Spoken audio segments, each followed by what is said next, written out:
Before the printing press, the most expensive part of a book was not the leather cover, the gold decoration, or even the paper. It was the second copy.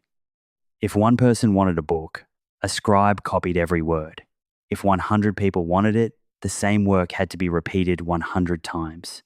Every new copy demanded another stack of prepared pages, another trained hand, and another long stretch of human life. A large manuscript could take months or even years to complete. One missing line could corrupt the meaning. One spilled pot of ink could ruin weeks of work. And when the book was finally finished, it did not become inventory sitting in an ordinary shop. It was an asset commissioned by a church, a university, a wealthy merchant, or a ruler who could afford to turn skilled labor into pages. Then, in the middle of the 15th century, a workshop in mines reversed the economics. The first copy became extraordinarily expensive. It required metal type, custom tools, thick ink, a heavy press, trained workers, and borrowed capital. But once a page had been prepared, the second impression was no longer another year of handwriting. It was another sheet of paper, another layer of ink, and another pull of the press. That difference between paying again for every copy and paying once to manufacture, many turned the book from a handmade treasure into a scalable product. This is the economics of books before the printing press. To understand why the change was so powerful, we first need to enter the old book economy. Imagine ordering a book in Europe around the year 1400. There is no catalogue of identical copies waiting in a warehouse.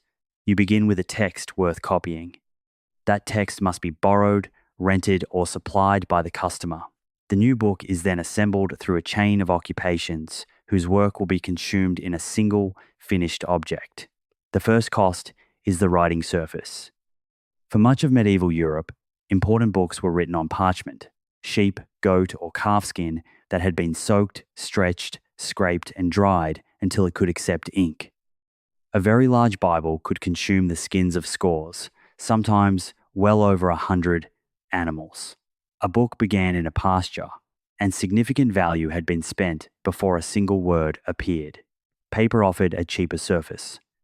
Papermaking had developed in China and moved gradually westward through trade and Islamic societies before European mills expanded production.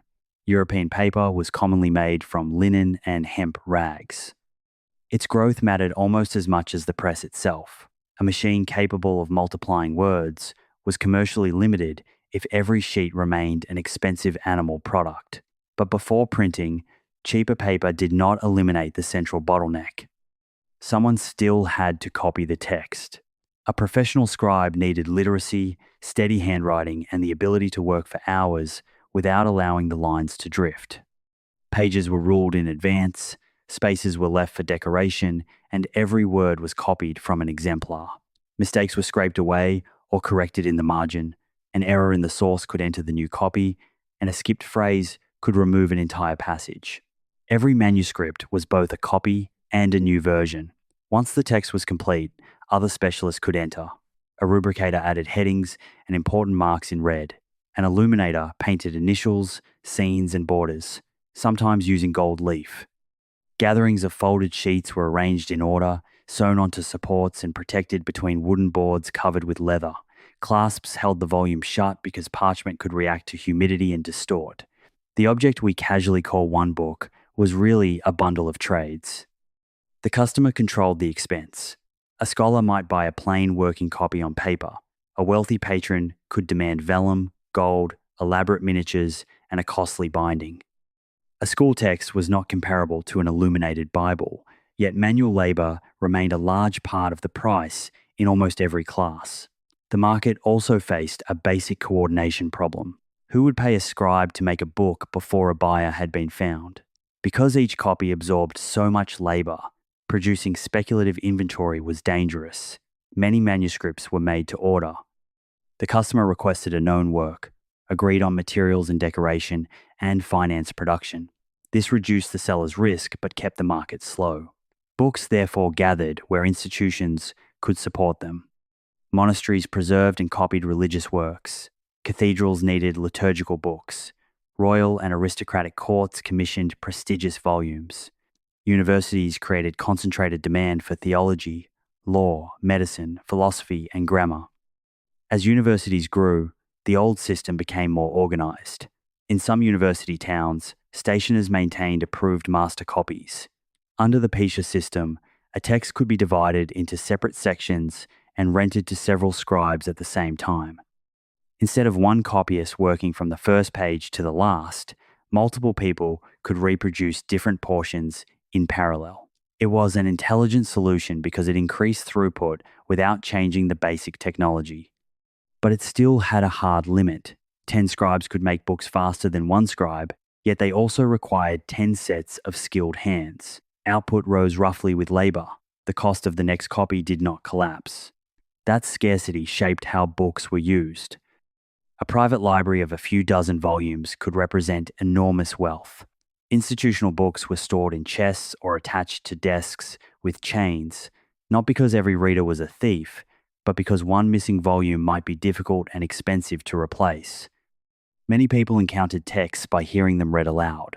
One book could serve an entire room because purchasing a separate copy for every listener made little economic sense. Knowledge traveled at the speed of lending and copying. A new work could move from city to city, but every expansion required another person to reproduce it. The world did know methods of multiplying text before Gutenberg. In East Asia, printers had used carved woodblocks for centuries. A complete surviving Chinese copy of the Diamond Sutra, dated to the year 868, was printed from woodblocks onto sheets joined into a long scroll. A printer could carve an entire page into one block, ink it, and make repeated impressions. Woodblock printing was extremely effective when many copies of the same page were needed. The block stored the whole page as a physical object.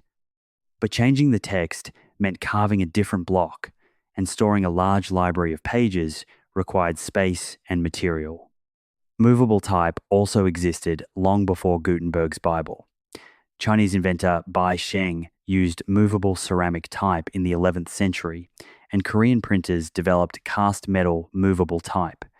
The Jikji, printed in Korea in 1377, is the oldest surviving book made with movable metal type. Gutenberg did not invent the universal idea of printing, nor was his Bible the first printed book in the world. His achievement was to combine several processes into a commercially workable European manufacturing system at a moment when paper supply, cities, universities, trade, and demand for texts were all expanding. European alphabets offered a useful economic advantage. A printer required many copies of common letters, punctuation marks, and abbreviations, but the basic character set was far smaller than one needed for written Chinese. Individual pieces of type could be cast, arranged into words, broken apart after printing, and reused for an entirely different book. The type was not valuable because it printed one page. It was valuable because it could become any page. Johannes Gutenberg had trained as a goldsmith, and that background mattered. The decisive machine inside his system may not have been the large wooden press that appears in illustrations. Screw presses already existed for products such as wine. The subtler breakthrough was the controlled manufacture of type. A craftsman first cut a letter in relief on the end of a hard metal punch. That punch was struck into softer metal to create a matrix, a small mold containing the letter's impression.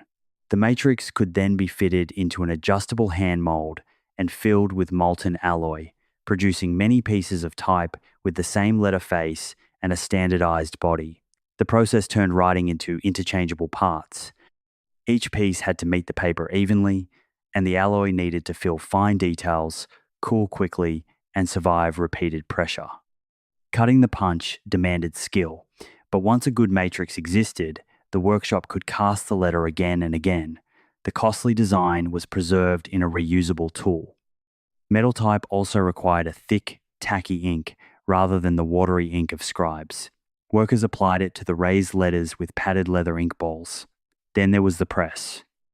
A compositor selected letters one by one from a typecase, built lines in a composing stick, and assembled them into columns. The completed page or group of pages was locked inside a frame called a form. Press workers inked the type, positioned a sheet, rolled or slid the bed beneath the platen, and pulled the mechanism down to press paper against the letters.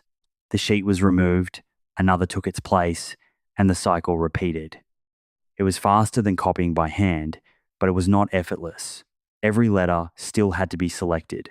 Every line still had to be justified. Every sheet had to be handled. Pages printed on both sides had to align. Afterward, the type had to be cleaned, distributed back into its compartments, and used again. A printing shop replaced one long craft with a coordinated production line. Type founders, compositors, pressmen, ink makers, paper suppliers, proofreaders, rubricators, illuminators, binders, correctors, apprentices, merchants, and carriers all participated. The press did not eliminate labour. It divided labour so that the same preparation could serve many buyers. And that created an entirely new cost curve. Suppose a printer wants to produce one page. Before the first impression, the workshop must own the type, compose every line, correct the text, lock the form, and prepare the press. Those fixed costs are high, whether the printer makes one copy or 500. But after the page is ready, each additional impression mainly consumes paper, ink, press time, and handling. If the setup costs were divided across 10 copies, each book would carry a large share. If it were divided across 500, the setup cost per copy would become much smaller. Printing rewarded scale. It also punished bad judgment. A scribe working on commission usually knew who would purchase the finished manuscript. A printer had to choose a text, estimate demand, buy paper, pay workers, and produce many copies before knowing whether the market wanted them. The press reduced the risk of manufacturing each copy and created the risk of manufacturing too many. An unsold manuscript was one expensive object. An unsuccessful printed edition could become hundreds of expensive objects occupying storage, tying up capital, and refusing to turn back into wages. This is why the first European printing business required finance, not merely invention. Around 1450, Gutenberg entered a partnership with the wealthy Mainz financier Johannes Fust. According to the surviving legal history, Fust supplied roughly 1,550 gulden for equipment and production. It was a major investment secured against the tools of the workshop. Their largest undertaking was the book now called the Gutenberg Bible, or the 42-line Bible. It was designed not as a cheap little booklet, but as proof that mechanical production could rival the finest manuscript work. Its dense Gothic type imitated respected handwriting. The text was arranged in 2 columns, usually with 42 lines per page. Blank spaces allowed initials and other decoration to be added by hand. The new product was visually anchored to the old one because buyers trusted manuscripts. Gutenberg was selling a revolution disguised as familiarity. Approximately 180 copies were produced around 1,455. The Library of Congress estimates that 145 were printed on paper and 35 on vellum. A complete copy contained more than 1,200 large pages, usually bound into 2 volumes. Think about what that run meant. A scribe copying 180 complete Bibles would have had to rewrite the same massive text 180 times. Gutenberg's team had to compose each page, but once the type was ready, it could press that page into every copy in the edition. The saving was not that nobody worked. The saving was that the hardest intellectual arrangement of the page did not have to be purchased again for every customer. Yet the Bible still demanded enormous quantities of capital. Paper had to be ordered before sales. The vellum copies required thousands of prepared calfskins across the whole edition. Type had to be cast in huge quantities because pages waiting to be printed kept letters locked away from reuse. Workers needed wages through a production process that lasted years. And cash did not arrive simply because a book was complete. Copies had to be advertised, transported, and sold. Some buyers paid slowly. The workshop could possess valuable inventory while lacking the money to satisfy its creditors. By 1455, the partnership collapsed into a lawsuit. Fust demanded repayment with interest. Gutenberg could not meet the judgment and surrendered equipment and type associated with the operation. The man whose system transformed publishing lost control of the workshop at the moment its commercial power had been demonstrated. It is one of the cleanest lessons in business history. Inventing a scalable product does not protect the inventor from debt, cash flow pressure, or a financier with a legal claim on the machinery. Fuss continued with Peter Schoeffer, a skilled printer who had worked in the enterprise. Gutenberg continued printing in a reduced position. Their competitors did something even more important. They copied the business model. Political conflict in Mainz in 1462 scattered trained printers to other cities. Workshops appeared across the German lands, Italy, France, the Low Countries, Spain, and England. Printing travelled not as a single machine packed into a box, but as a body of knowledge carried by people who understood type, ink, paper, presswork, and sales. A press became most valuable in a city with several advantages: access to paper, skilled metalworkers, educated customers, wealthy patrons, transport routes, and enough demand to support a print run.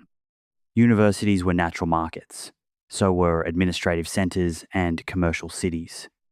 Venice became one of the greatest printing hubs because it combined capital, paper, skilled immigrants, and maritime distribution. Books could enter the same trade networks that moved cloth, spices, and glass. The old manuscript market had usually matched one maker with one buyer. The new print market had to match one edition with buyers spread across many places. That required booksellers, agents, and fairs. Printers exchanged stock with one another, so a shop could offer titles made in several cities. Travelling merchants carried books to customers who lived far from a press. Catalogues and notices helped buyers discover works they had never seen. Distribution became as important as production. Early printed books still looked like manuscripts. Decoration was often added by hand, and buyers could choose their own bindings. Gradually, printers developed title pages, page numbers, signatures, indexes, devices, and standard layouts. These were transaction tools as much as design features. A title page advertised the product, a printer's device acted like a brand, and page numbers let many readers locate the same passage. Similarity itself now had economic value. This distinction mattered to the buyer and the printer. A manuscript could be customized while it was copied, but a printed edition asked customers to accept standardized text. In exchange, the buyer received speed, consistency, and a lower price. The bargain at the heart of mass media was already visible. Surrender uniqueness so the producer can spread one set of costs across the crowd. Standardization didn't make every copy visually identical, but it made the words repeatable. Printers learned that prestigious books were not always the safest business. Calendars, indulgence forms, devotional works, grammars, pamphlets, and manuals required less paper and reached recurring markets. Print lowered the value a text needed to justify reproduction. A temporary notice or short argument could become a product because hundreds of copies shared the preparation cost. The market for knowledge widened, but it did not become democratic overnight. Printed books still cost money. Many people could not read. Latin dominated much early production, and education remained unequal. A large Bible was still beyond an ordinary labourer. Access expanded first among institutions, clergy, professionals, merchants, teachers, students, and prosperous urban households. The revolution arrived in layers. At first, printing made books cheaper relative to handwritten equivalents. Then, greater competition and larger markets pushed prices downward. More readers justified more editions. More editions made reading more useful. Growing demand encouraged new presses and paper mills. Supply and literacy began reinforcing one another. Between 1450 and 1500, economic research suggests that European book prices fell by roughly 2/3. By 1500, presses had produced an estimated 10 million books, representing nearly 40,000 titles. Those figures are estimates, but the order of magnitude shows the transformation. In about half a century, Europe moved from a world where every copy carried the labour of fresh transcription to one containing millions of mechanically repeated books.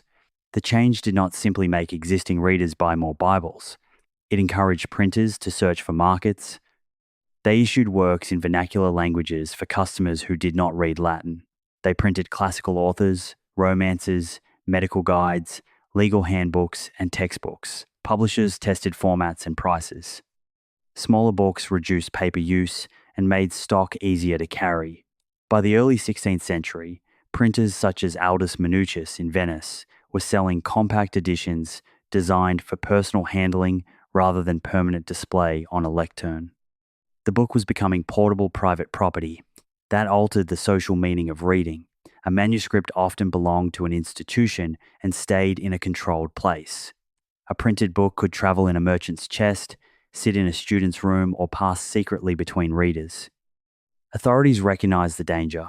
The scale that made an approved work cheap could make a forbidden argument difficult to contain.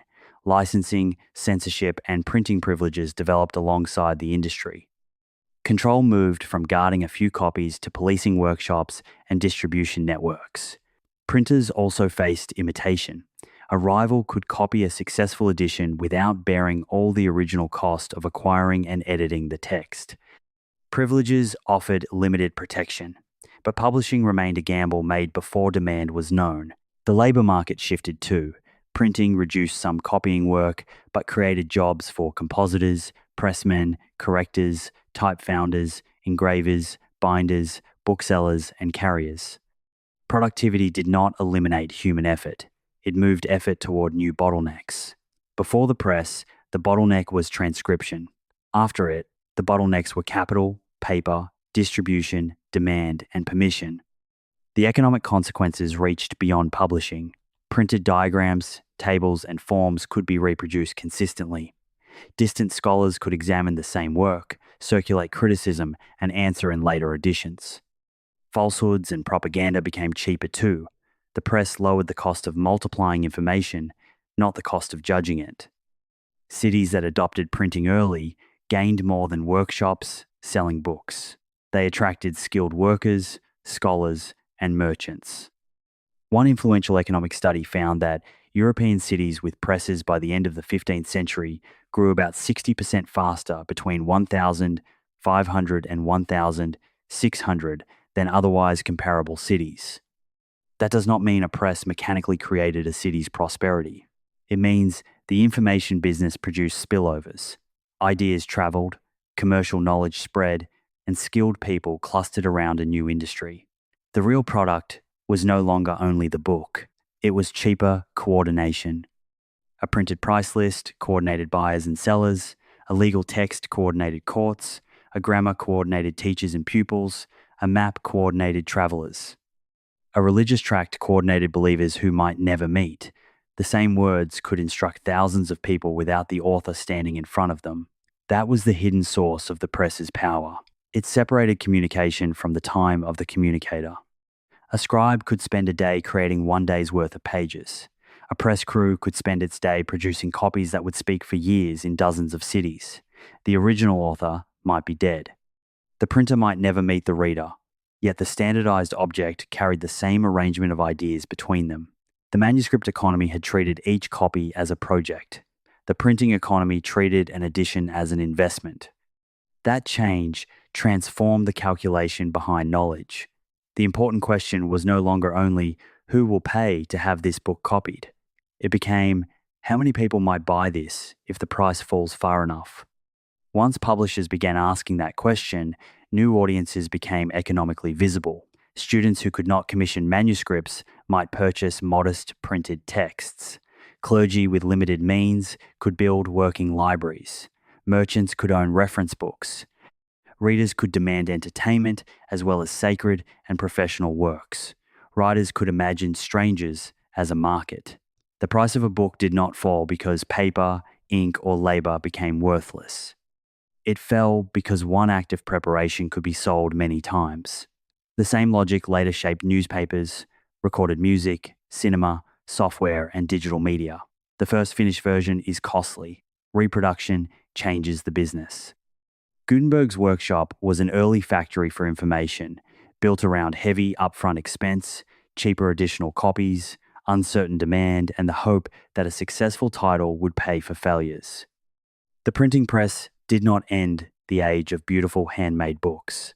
Manuscript culture continued for centuries, and hand production remained important in many parts of the world. Nor did one European inventor create printing from nothing. Woodblock printing in China, movable type in East Asia, papermaking across cultures, and generations of metalworking and press technology all formed parts of the longer history. What changed in 15th century Europe was the commercial alignment of those ideas with a market ready to grow. Paper mills supplied sheets, metalworkers supplied precision, cities supplied labor and customers, universities supplied concentrated demand, trade routes supplied distribution, financiers supplied capital. Printers combined them into editions. The result was not instant universal knowledge. It was a new economic rule. Before printing, producing twice as many copies required something close to twice as much copying labor. After movable type printing, a larger edition spread the expensive preparation across more buyers. Scale pushed the cost per copy down, and the lower price called more readers into the market.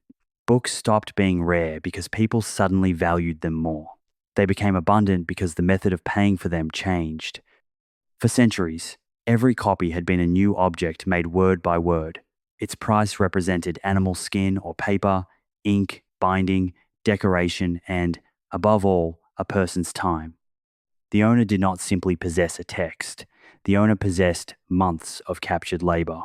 The press moved that labor into punches, matrices, type, composition, and machinery that could be reused. It turned letters into parts, pages into forms, and readers into a market large enough to finance repetition.